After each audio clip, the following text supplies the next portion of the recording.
ኤፍራታና ያፌት ተጋቡ። ቤዛ ከእስር ቤት ወጥታ ናታንና ጽዮንን ይዛለት መጣች። ናታን ይህን ሲያይ መቋቋም ስላልቻለ እራሱ ላይ ጉዳት አደረሰ። በጣም ይገርማል።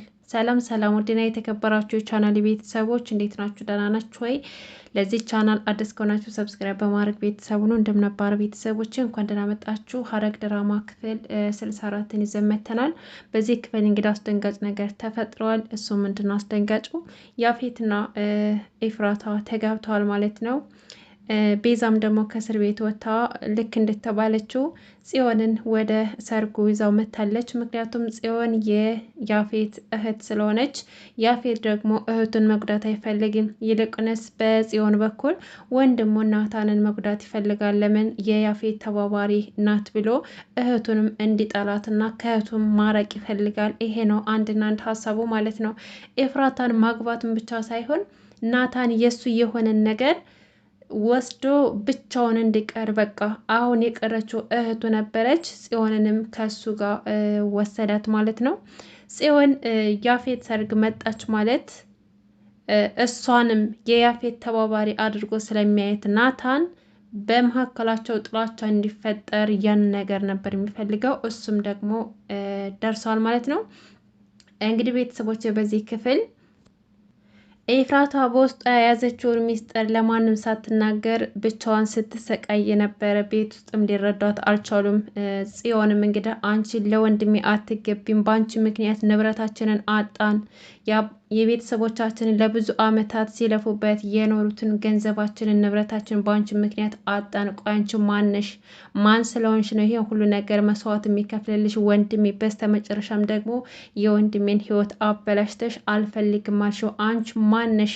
በወንድሜ ሕይወት ላይ እየቀለድሽ ነው እንዳለሽው ትላታለች ማለት ነው። ኤፍዬም ደግሞ ይህን ነገር መቋቋም ስለማትችል እባክሽ ጽ አሁን ተይኝ፣ እኔ ያንቺን ቀልድ መሸከም አልችልም። ቢያንስ እንኳን ያለውበትን ነገር ትረጅኝ ይገባል። ስታይኝ እኔ እየቀለድኩ ነው እንደሚመስልሽ ነው ወይስ ደግሞ ወንድምሽ እንደዚህ በመሆኑ ደስተኛ መስልሻለሁኝ? ናታን ሲጎዳ እኔ ደስተኛ መሆን ይመስልሻል? አለቻት። አሁን እኔ ልትሸውጅኝ አትችይም። እስካሁን ድረስ ወንድሜ እኔ በመርሳቴ ስለ አንቺ ጥሩነት ሲነግረኝ አምኜው ነበር። አሁን ግን እኔ ልትሸውጅኝ አትችይም። እውነት ነው ለካ የቤዛ የሆነን ነገር ቤዛ የነካችውን ነገር መውሰድ እንደምትፈልጊ ሰምቼ ነበረ። እሱም ደግሞ የእውነት ሆኖ እያየሁት ነው አለቻት። ኤፍዬ በጣም አዘነች። ምክንያቱም እያሳለፈች ያለችውን ነገር ማንም ሰው ሊረዳት ባለመቻሉ በጣም አዝና ነበር። ኤፉ እንግዲህ ናታንን አልፈለገም። እኔ ሌላ ወንድ አፍቅሬያለሁ፣ ተሳስቼ ከሌላ ወንድ ጋር ፍቅር ይዞኛል፣ ከህይወት ይውጣልኝ። ካሁን በኋላ ከኔ ጋር ምንም አይነት ፍቅር እንዲኖረን አልፈልግም፣ ካንተ ጋር መቀጠል አልፈልግም፣ ከህይወት ይውጣልኝ ብላ ጮኸችበት። ናታን ግን አላመናትም ነበር። እስኪ ውሸትሽን ነው፣ እየቀለድሽ ነው፣ የውልሽ የኔ ጨረቃ በኋላ ፕራንክ ነው፣ እየቀለድኩ ነው ብትይኝ አልሰማሽም። አሁን አይኔን እያየሽ ንገሪኝ አላት። ኤፍራታም ደግሞ አይኑን እያየች ተናዳ፣ በቃ አንተ አይገባህም እንዴ? ቆይ ለምንድን ነው አንድ ነገር ችክ የምትለው? አይገባህም እንዴ? እኔ እኮ እያደረግኩት ያለው ነገር ሁሉ አንተን ለማራቅ ብዬ ነው። አይገባህም እንደ በቃ አልፈልግህም፣ ከህይወት ይውጣልኝ፣ እኔ ሌላ ወንድ አፍቅሬያለሁኝ። ለምንድን ነው የምነግርህን ነገር እማሰማው? በቃ አሁን ብቻዬን ተወኝ እያለ ጮኸችበት። ናታንም ደግሞ እሺ በቃ የኔ ጨረቃ ችግር የለውም፣ ደስ ያለሽን ነገር አድርጊ፣ ይሄ ከሆነ ውሳኔሽን አከብራለሁ ብሎ ትቷት ሄደ። ናታን እንግዲህ በጣም ልቡ ተሰብሮና አዝኖ ስለነበር እህቱ ስታየው ለጽ ነገራት። እሷም ደግሞ የኤፍራታን ህይወት ሲኦል እንደምታደርግባትና በወንድሟ ላይ ባደረገችው ነገር እንደምትበቀላት እየዛተች ነበረ። እንግዲህ ያፌት ደግሞ እስር ቤት ሄዶ ከቤዛ እርዳታዋን እንደሚፈልግና በ2 ቀን ውስጥ ከእስር ቤት እንደሚያስፈታት ቃል ገባላት። እሷም ደግሞ ቆይ እውነትን ነው? እየቀለድክ ነው አይደለ? ከኔ ከመቼ ወዲህ ነው ደግሞ የኔን እርዳታ የፈለግከው ብላ ስትለው እሱም ደግሞ አሁን እየቀለድኩ አይደለም፣ አንቺ ጋር የምቀልድበት ምንም ጊዜ የለኝም። ከአንቺ እርዳታሽን ፈልጌ ነው የመጣሁት። ከዚህ እንደወጣሽ ከሳምንት በኋላ ላገባ ስለሆነ ጽን ሰርጌ ላይ ይዘሻት እንድትመጭ ፈልጋለሁ አላት። ቤዛም ደግሞ አንተ ከሁሉም በተለየ ጽን ለምንድን ነው በዚህ ልክ የምትወዳት? ነውስ ደግሞ ሌላ ምክንያት አለ? ታፈቅራታለህ እንዳለችው አይ ጽን እንደዛ አይደለም፣ እኔ በደስታዬ እንድትካፈለኝ እፈልጋለሁ። ቢያንስ እንኳን የደስታዬ ቀን ቤተሰብ የሆነ ከጎኔ እንዲሆን እፈልጋለሁ።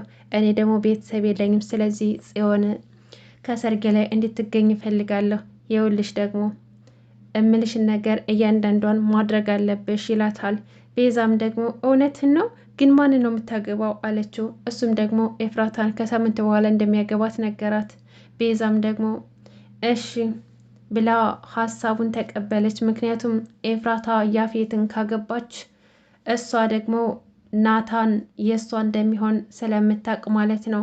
በደካማ ጎኑ ገብታ የግሏ ለማድረግ ስለምትፈልግ በሀሳቡ ተስማማች።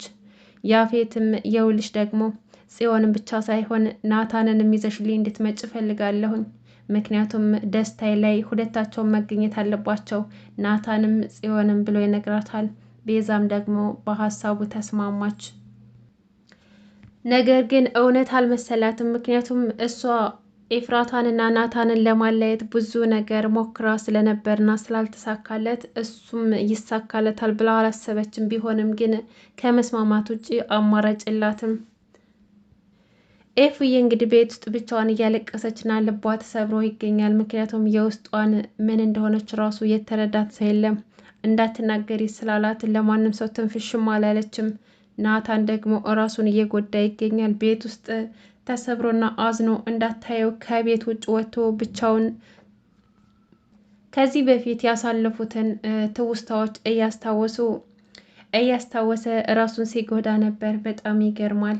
ናታን የዋህ ከመሆኑ የተነሳ ምን እየተፈጠረ እንደሆነ እንኳን አልገባውም። ኤፍራታ ይሄን ነገር ያደረገችው እሱን ለማዳንና እስር ቤት በድጋሚ እንዳይታሰርና እንዳይጎዳ በማለት ነው።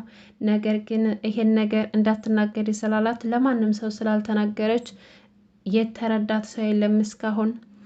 አሁን ኤፍዬ ፂና ቤዛ እንዲሁም ደግሞ ሌሎች የሚያስቡት ይሄን ነገር ሲሰሙ ገንዘብ ወዳለው ሄደች። ናታንን መጠቀም ያደረገችው እሱ ለእሷ ብሎ ብዙ መስዋዕት ከፍሎ እሷ ደግሞ ወደ ያፌት ሄደች ብለው ነው የሚያስቡት። ነገር ግን እንደዛ አይደለም። ያልገባቸው ነገር ገኒ ደግሞ የልጇ ባንድ መቀየር በጣም አሳስቧታል። መሆና ነው ልጅ እንደዚህ ተቀያየረችው የሆነ ነገር ሆናለች እያለች ትጨነቃለች። አንድም ደግሞ ያስጨነቃት ነገር ያው የእናትነቷ ሚስጥር ስላለ እሱ ነገር አውቃ ነው ብላ እየተጨነቀች ትገኛለች። ነገር ግን ተናግራ ቢወጣላት ይሻላት ነበረ።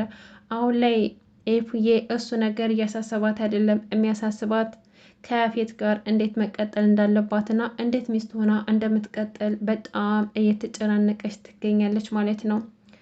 እንግዲህ ፂም ከቤዛ ጋር መሄድ ትፈልግና ሉሊትን ይዛት እንድትሄድ ጠይቃታለች። ሉሊትን ደግሞ እዛ መሄድ ስለማትፈልግ ምክንያቱም ወንጀለኛ ስለሆነች እኔ እጠረጠራለሁ ብላ ስለምትፈራ ህይወት ይዛት እንድትሄድ ጠይቃታለች። ህይወትም ደግሞ ከነ ቤዛ ቤት መጣችና ፂ ልትወስዳት በራን ኮክታ ስትጠይቅ ምን ፈልገሽ ነው ወይዘሮ ህይወት ብላ ስትላት ገነት ፂን ፈልጌ ነበረ፣ ሉሊት እኮ ደውላ ቤዛ ጋር መሄድ ትፈልጋለች ብላ ስላለች ውሰጅልኝ ብላኝ ነው ለወስዳት ነው የመጣሁት ስትል ገነት ደግሞ ይመስልሻል አንቺን አምኜ ይችን ምንም የማታውቅ ንጹሕ ልጅ ለአንቺ ምሰጥሽ ነው ወይስ ደግሞ ምን አስበሽ ነው? ምን ለማድረግ እየፈለግሽ ነው?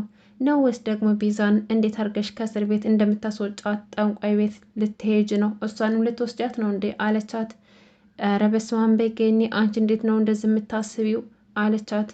ምንም በይ ግን እኔ በደንብ ነው ማውቅሽ፣ ጽዮን አብራሽ አትሄድም አለቻት።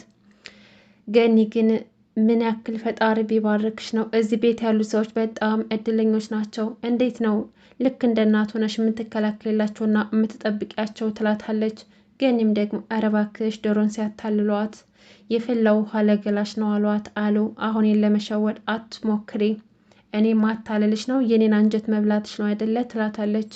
ህይወትም ደግሞ እንደዛ እንዳልሆነና እውነት እንደሆነ ነገረቻት።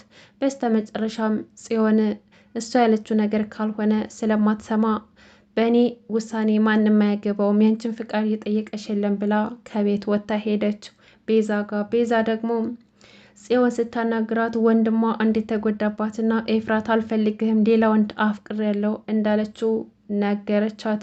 ቤዛም ደግሞ ይሄንን ማመን አቅቷት ያ ሰውዬ ያለው እውነቱን ነው እንዴ? እውነትም ሊያገባት ነው እንዴ? አለች። ይሄን ስትንኮሻኮሽ የሰማት እንዴ ማን ነው የሚያገባው? ኤፍራታ ማን ነው የምታገባው ስትል ህይወት ጺም ደግሞ ኤፍራታ ልታገባ ነው? ወይኔ ወንድሜ ጉድህን አልሰማ እያለች ትናደዳለች። ከዛም በኋላ ቤዛም ደግሞ ለጺ ቃል ገባችላት። እመኚ ጓደኛዬ ከዚህ ሰሞን መውጣቴ ስለማይቀር ከወንድምሽ ጎን እሆናለሁኝ፣ እናረጋገዋለን፣ ወደ ቀድሞ ህይወቱ እንመልሰዋለን ብላ አናገረቻት። ከዛም በኋላ ህይወት እንግዲህ ምንጭ የያፌትን ሚስጥር ምንጭ ስለያዘች ቀጥ ብላ ከኤፉዬ ጋር ትሄድና ኤፍራታ ስታያት ምን ፈልገሽ መጣሽ? አንቺ ደግሞ ምንድን ነው ከኔ የምትፈልጊው? ለምንድን ነው የምትከታተይኝ? እያለችም ስጮህባት ነበረ። ነወስ ደግሞ የዛ የውሻ ሰው ነሽ ብላ ስትላት ስሚ ኤፍራታ፣ እኔ የያፌት ሰው አይደለሁም፣ ነገር ግን ያፌት ምን ያክል ኃይለኛና አደገኛ ወንጀለኛ ሰው እንደሆነ አውቃለሁ። ስለዚህ እኔ አንቺን ልጎዳሽ አይደለም የመጣሁት፣ እሱም ልኮኛ አይደለም የመጣሁት አለቻት። እና ምን ፈልገሽ ነው የመጣሽው ነው ወይስ ደግሞ አጣሪ ተብለሽ ነው የመጣሽው? ምንድን ነው የምትፈልጊው? ንገሪኛ ብላ ስጮህባት ህይወትም የውልሽ ኤፍራታ፣ እኔ አንቺን ልጎዳሽ አይደለም የመጣሁት፣ እኔ እንደምታውቂኝ የቤዛ ጓደኛ ብቻ አይደለሁም፣ እኔ ፖሊስ ነኝ ብላ ስትነግራት ኤፉዬ በጣም ደነገጠች። አይኗ ፈጠጠ። ምክንያቱም ህይወት በዚህ ልክ ፖሊስ ትሆናለች ብሎ ያሰባትም የገመታትም ሰው የለም። ህይወት ማለት ወንጀለኞችን ለመያዝ የምታደርገው ብዙ እርምጃ ተራምዳ ያፌትን ለመያዝ ነው የምትፈልገው። እንዲሁም ደግሞ በያፌት ዙሪያ የሚሰሩትን ወንጀለኞች መያዝ ትፈልጋለች። ምክንያቱም ያፌት ማለት የትላልቅ ወንጀለኞች ጭራ ስለሆነ እሱን ብትይዘው ምንም ትርጉም የለም። ከሱ በላይ የሆኑ ትላልቅ ወንጀለኞች ስላሉ ሁሉንም ነው መያዝ የምትፈልገው። ለዛም ስለሆነ ራሷን ደብቃ በድብቅ እያጣራች ትገኛለች። ውድና የተከበራችሁ የቻናል ቤተሰቦች እስካሁን አብራችሁ ስለቆያችሁ ከልብ ነው የማመሰግነው። ሐረግ ድራማ ክፍል 64 እዚህ ላይ አለቀ። በቀጣይ ክፍል እስከምንገናኝ ድረስ በያላችሁበት ሰላማችሁ ብዝት ይበልልኝ። መልካም ጊዜ ተመኘውላችሁ።